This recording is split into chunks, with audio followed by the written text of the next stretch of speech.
All right, welcome. I'm so grateful that you are joining me. If you are new to the podcast or to me, I want to just say welcome. This is a safe space to talk about sex and intimacy and really the Christian understanding, and I think what the Bible teaches about what intimacy is all about. So if you are just tuning in, we are in the midst of a men's training free course for you, and I'm really excited to deliver this second video training.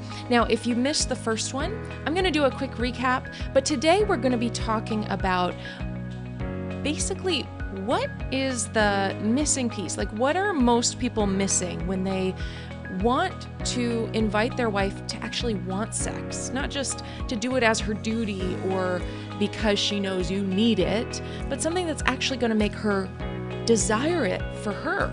So that's what we're going to be talking about in today's lesson. So stay tuned. And let me also just mention that if you are listening to this on the podcast, because by God's grace, I have a podcast award-winning, it's been awarded 19th of the top 30 relationship podcasts out there. It's heard in 155 countries worldwide, and my audience is just incredible. Thank you so much for tuning in today. But if you are interested in this video training, only this first and second training is going to be on the podcast. The rest, you're going to have to make sure you sign up for, so you can get the rest of the videos, and you can go to delightyourmarriage.com/men's training. So you can really get all the goodness of this training. I hope that you'll sign up. Okay, let's dive in. On our last training, we discussed how you as a husband are wearing man glasses and are really only able to see, for example, the things that matter to you. So I made the example of if you are looking at a beautiful picture of a landscape, you see the green, you see the grass and the trees and the leaves. You see that kind of beauty. And your wife, wearing woman glasses, looks at that very same picture and sees only the purple. So she sees the flowers and the sunset and the little child running through it with a purple raincoat. Who's right? Who's wrong? Or is it that we are looking through different lenses at the same picture? And that's the way God intended it. But the question is, how do you get your wife to see the colors that matter to you? How do you invite her into the worldview so that you can enjoy the redwood forests, even though right now she doesn't even know it exists? I shared with you the powerful, heartfelt story of a man who I'm calling Jerry, not his real name. But he had no hope. In fact, he said even discussing the years that they had been completely celibate in their marriage was opening up a wound that he had tried hard to numb and pretend wasn't even there. So having hope to change is hard, and you may be going through that. And we talked about God changed his marriage completely in just months by God's incredible grace. Something that had been over a decade in the making, God transformed. And we talked about specifically what he says about that transformation. So I encourage you to go back and listen to it if you haven't yet. Listen, as a husband, and because we live in the society we live in, and because the enemy doesn't want you to have a great marriage, I'm wondering if there's an element of shame when I'm talking to you right now. Even just by listening to this, I'm curious if there's shame coming up for you, that you should already know this, or if you were a real man, your wife would crave you sexually. That's not true. That's not true. It is the culture and the society we live in saying that real men get all the girls and the women go crazy in sex because he is fill in the blank. And that's just lies. It's not accurate. But plenty of material says that that's true, whether it's X-rated films or even just films that seem benign. They still communicate this idea of the man's got to have it all figured out sexually. And a lot of times women even think that because they've been socialized in the same way. They've been taught that the husband's got to have it all figured out sexually. And you may feel shame about even trying to learn. The truth of the matter is God's culture is a growth culture. God's culture is the one that says, here, come on, I've got wisdom for you. Always be seeking to grow. Always be seeking to learn. Never stop. God has more to teach you, and I want you to have that posture in your heart as you go through this training. He's not done with you. He's not done with your marriage. He's not done with your wife. There's far more.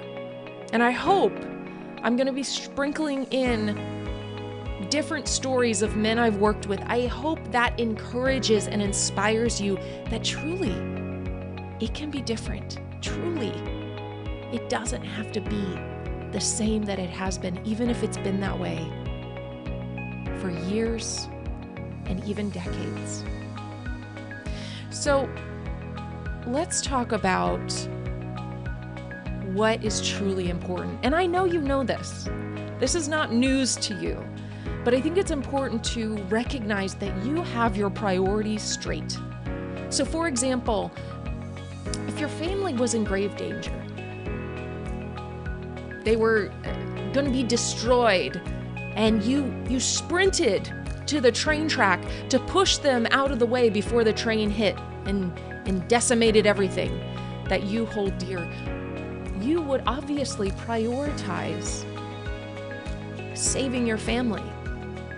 That would be the most important thing in your entire life, because you know God's priorities are, number one is your relationship with God. Number two is your relationship with your wife, then your kids, then everything else. That's including your job, that's including your friendships, that's even including church activities, which is good, but you know what's most important. And when you have these things in true priority, then I think the rest of it can work out. Right? It talks about love the Lord your God with all your heart, with all your soul, with all your might, with all your strength. Like that is the first and greatest commandment, Jesus says. And the second is like it, to love your neighbor as yourself. And I hope your first neighbor is laying right there on the bed beside you, is your wife. She is your most important, first priority neighbor. And after that, your kids. And after that, everything else. So getting your marriage right is more important than every other human endeavor. So you know that when your relationship is great, everything else is easier. You can do God's work better. That's actually, to be a little more transparent, that's why I do this work. Yes, I want you to have an incredible sex life. Yes, I want you to have an incredible marriage, but I know it fuels you to do God's work better. I know it because I've lived it. I've lived a horrible marriage, and I've also lived an incredible marriage when I applied the principles I'm teaching you. And I know I can do God's will better in my life when I've got this whole marriage thing straightened out, because it fuels the rest. So I invite you to say yes to growth, to God's story, to God's priorities in your life. And thank you for opening your heart to what we're sharing today. So let's get into some specific training here. I think the biggest miss when wanting to change your marriage is intentional strategy. I'll tell you just a little story to try to illustrate this. When I was in college, I majored in philosophy, which meant I read a lot of really fascinating thinkers, people that really kind of crafted the way that a lot of our culture and society understands life is through philosophers. So I loved the content of what I learned. I will say that I wrote a lot of papers. A lot. Like, that was the main thing I did in school, was read and write. And it took me almost till my senior year of college to figure out that it would have been a whole lot easier if I had done some planning before I just started writing and expected myself to eventually make a point that would get me 100% grade on my paper, or at least a high grade, or get me to where I wanted to go. The planning phase is what I didn't even think about. So instead of just sitting down and starting to write and hoping I would eventually get to some place that was good, I decided I would start making an outline. So I would clarify what my outcome I would want it to be. So that was the Z. I want to ultimately get here.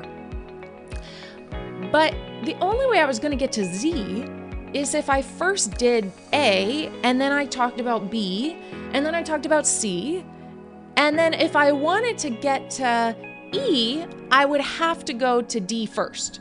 And so it made it very helpful for me to say, okay, these are the elements that need to be in my paper, but I need to organize them in the right order. Otherwise, I'm not going to ultimately get the result I'm looking for. And if I go out of order, I'm definitely not going to get 100%. I'm not going to get my desired outcome from this assignment. So now when I write anything, whether it's a podcast or a video or a book or a resource, a blog article, whatever, I always write an outline first to really clarify, what is it that I even want to say here? What's the point? And then how do I make that point? And then I can write. So it's the strategy.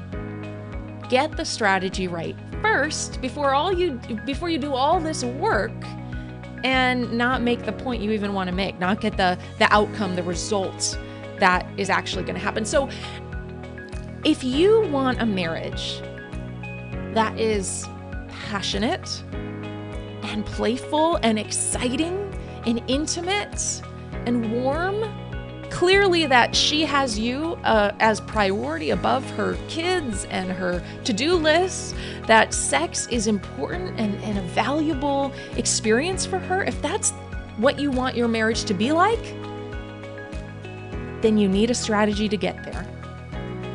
You can't just assume, just put on this and do a little that and do a little that, and I'm not sure if this is important, but I'm going to try this. That will get you somewhere. You'll end up doing something, but it very well may not get you to ultimately where you want to go. So what does it look like having a strategy? Well, I think the first thing I mentioned, clarifying the outcome. Where do you want to go? Write that down. Get it very clear of where you want to go. The second piece is super duper important, is figure out where you are now. If you're driving down the road, you've got your GPS. If you don't know where you started, if you don't know where you are now, you have no sense of how to get to where you want to go. It's very important that you define where you guys are now. So where you want to go, where you are now. So we've got Z, let's define A. And then you need to know the system. You need to know the elements that are important for you to accomplish in order to get to Z.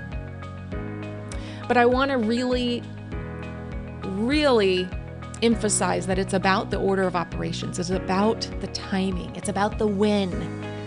When do you implement what? So I'll give another metaphor. I've worked with plenty of builders, and in fact, my father was a builder growing up, so I was always around the workshop and always around building, whether it was a house or a barn or a shed, whatever. I was always in there with the tools trying to help Dad out. I was probably making more of a mess than any kind of help, but he was kind enough to make it look like I was helping. But let's say you know a ton about building houses and you actually know all of the elements that are required. You know everything. You've read all the books. You know it all. But the problem is if you don't have a strategy which allows you to implement it in the right order. So essentially, you can have all the knowledge and you can even be implementing the knowledge, but if you didn't plan out a blueprint from the beginning, then you might be putting up the walls before you ever laid a foundation, which ultimately is going to make your house fall over. Or you're building the roof before you figured out the framing, and you're going to be farther away. You're going to actually undermine any progress that you had made because you've got it in the wrong order. So this planning stage, I hope I've convinced you at this point, is vital for your success. If you want to get to that new job, new career, you got to make a plan. And the funny thing is, we've talked about priorities from the beginning, but you know your marriage is a higher priority than your job. And yet, how much effort, time, money, resources, problem solving, all of these things do we expend energy, thought, do we expend to try to solve that problem? In our marriage, we assume it's going to be natural. And yet we know our marriage is far more important than a job. You know, studies say that the average person will actually have about, at this point, will have about 5 career changes in their life. So hopefully you're not going to have 5 different marriages. If you are not, you need to be super intentional, and you know that's highest priority for your life, and it influences everything else. So let's talk about what are some major elements that need to be in the strategy. And again, I hope you take notes because this is going to be really important keys for success for you. So one of those milestones is stop the repelling behaviors. I talked a little bit about that on our last call, but this is something I want to get really clear on with you in our next training. And the reason I've saved that for a video training is because I've got some graphs and templates, if you will, to make it really concrete for you. If you're like a lot of men, they really need something concrete for them to get real instruction on, a real system, not something that is hard to quantify. I'm a very, let's quantify it, let's get it clear, let's get a template and a system around it. So that's on our next training. So if you go to delightyourmarriage.com/men's training, sign up so you can get our next video training. But I want you to stop the repelling patterns. Again, if you're in a sinking boat, is it more important to bucket out the water, or is it more important to stop up the leaks, stop up the holes? Because what I want to invite you to know is that you can do all the right things, but if you are also doing the wrong things, it makes no difference. It makes no difference. I've seen it time and time again where I'll be on the phone with a husband and he'll say, you know, I do all these things you're telling me, Bella. I do this and do this and do this. And she's, you know, romanced here and I do all the laundry and I'm an amazing father and I don't understand what's wrong. And it takes a while, but then slowly I start hearing some other patterns and other habits that go on in their marriage. And I'm thinking, okay, dear sir, it doesn't matter all the good you're doing if you are also doing the stuff that's poking holes in your boat. You're going to sink. You got to stop the repelling behaviors, and that has to happen before you expect any kind of good result. So we'll talk about more on our next training there. The next thing, number 2, is understand what she really wants in her marriage. What is the purple that she is looking at and looking for in every interaction, in every romantic experience, in every conversation, in every fight, in every sexual experience? What is she looking for? As a man, you're looking to be respected and admired in wholehearted sexual intimacy. But what is she looking for? And how does that give you guidance on every situation you and your wife are in? So you understand what you're sensitive to, the green, but what is she sensitive to? What is she looking for? Number 3, let's talk about practically, specifically meeting those cravings. So when you understand the purple, and it informs all the rest of your interactions, how do you specifically meet those cravings so that her natural response is meeting your desires? Really briefly here, a husband, I'm going to call him Charles. He went through my Masculinity Reclaimed program. His wife didn't know about it at the time. And basically, he started implementing things immediately, which great work, Charles. You jumped in with both feet and really implemented. And within a few days, now they had been married over a decade, maybe a decade and a half, I can't remember, but within a few days, a woman that had initiated maybe twice in their whole marriage, she started initiating because he met her desires and she just naturally responded with meeting his.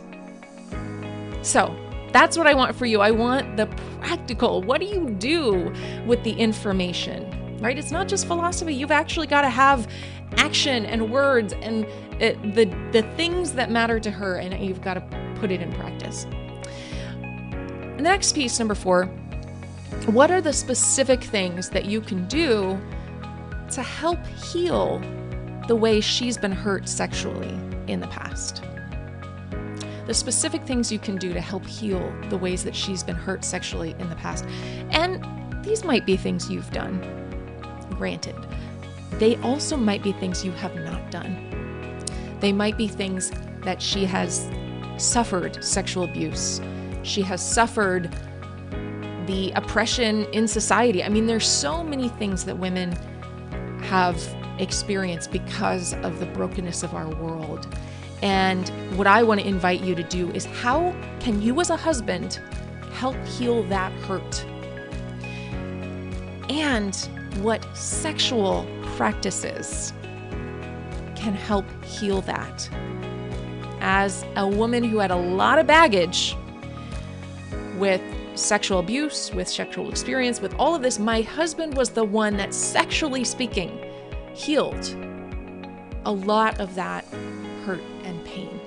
So I want you to understand that this very important piece of all of this. And number 5, obviously, start doing behaviors that help her to desire sex. These are all pieces that, depending on where you are starting from now, that's going to inform the order of operations, when and how you put those in. So that's why you have to have a system. But those are the vital pieces. Those are the vital pieces. All right, so wonderful. We've talked about strategy here. We've talked about getting it right.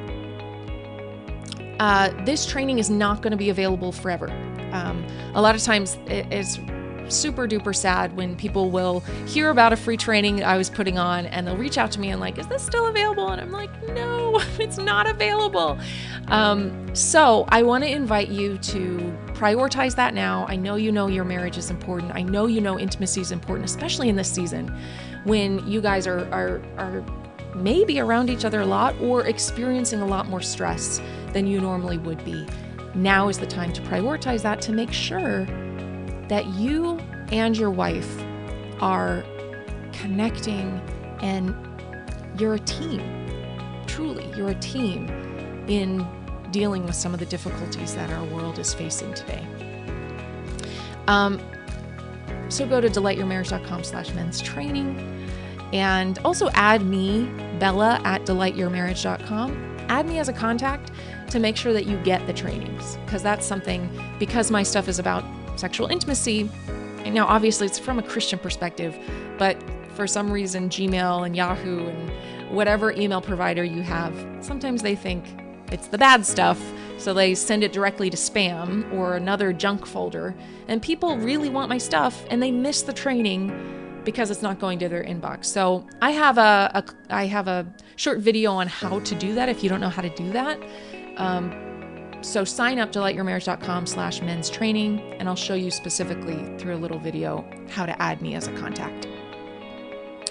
So the truth of the matter is, you don't just want your wife to see green. You want her to want the things that are important to you. And she does too. You know that if you're not thrilled and happy in your marriage, she's not either.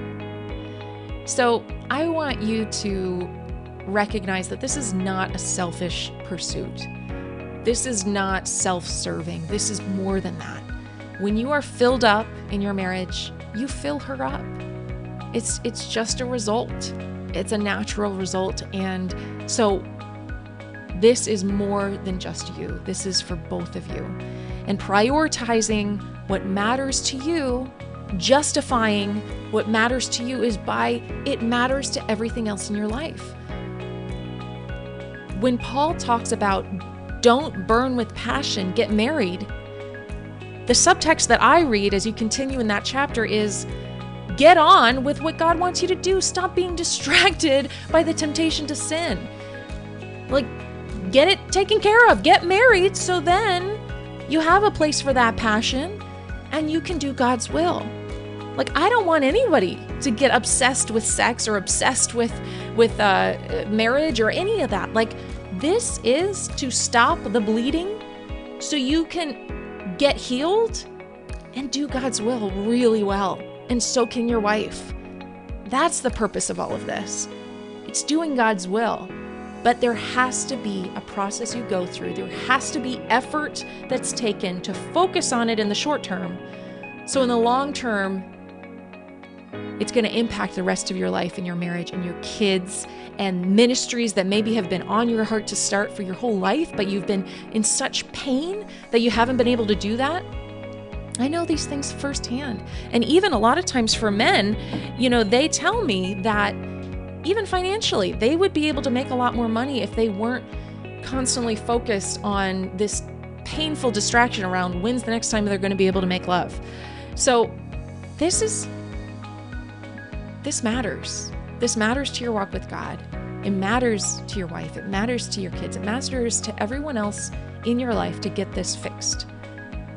And I'm so excited to bring to you our next training, which is all about stopping the sexually repelling behaviors that are actually making her go away from sex and you and your desire.